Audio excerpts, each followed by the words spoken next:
শেখ হাসিনার বিরুদ্ধে হত্যা মামলা ১৯৫টির মধ্যে ৩টি নতুন মামলা। সাবেক প্রধানমন্ত্রী শেখ হাসিনার বিরুদ্ধে বৈষম্য বিরোধী ছাত্র আন্দোলনের সময় গুলি করে হত্যার অভিযোগে আরও একটি মামলা রেকর্ড করা হয়েছে। গত ২ অক্টোবর রাজধানীর গেন্ডারিয়া থানায় সাব্বির আহমেদ হত্যার ঘটনায় শেখ হাসিনা সহ ৪০ জনকে আসামি করা হয়। মামলাটি সাব্বিরের আত্মীয় মেহেদী হাসান দায়ের করেন। অভিযোগে বলা হয়, গত ১৯শে জুলাই গেন্ডারিয়া থানায় ছাত্র জনতার মিছিলে গুলি চালিয়ে সাব্বিরকে হত্যা করা হয়। এছাড়া আরও ২টি হত্যা মামলার আবেদন ঢাকার আদালতে জমা পড়েছে। প্রথমটি মায়া ইসলাম নামের এক নারীকে হত্যার সংক্রান্ত। গত ১৯শে জুলাই খিলগাঁই বনশ্রী এলাকায় বৈষম্য বিরোধী ছাত্র জনতার মিছিল চলাকালে আওয়ামী লীগ নেতা আনোয়ার ফরাজের নেতৃত্বে মিছিলে গুলি চালানো হয়।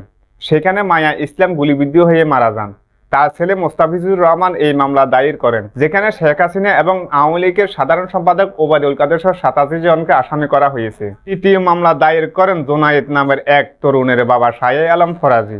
অভিযোগে বলা হয়, গত ১৯শে জুলাই মিরপুর ছাত্র জনতার মিছিলে গুলি চালানো হলে জোনায়েদ নিহত হন। এতে শেখ হাসিনা সহ ৬৭ জনকে আসামি করা হয়েছে।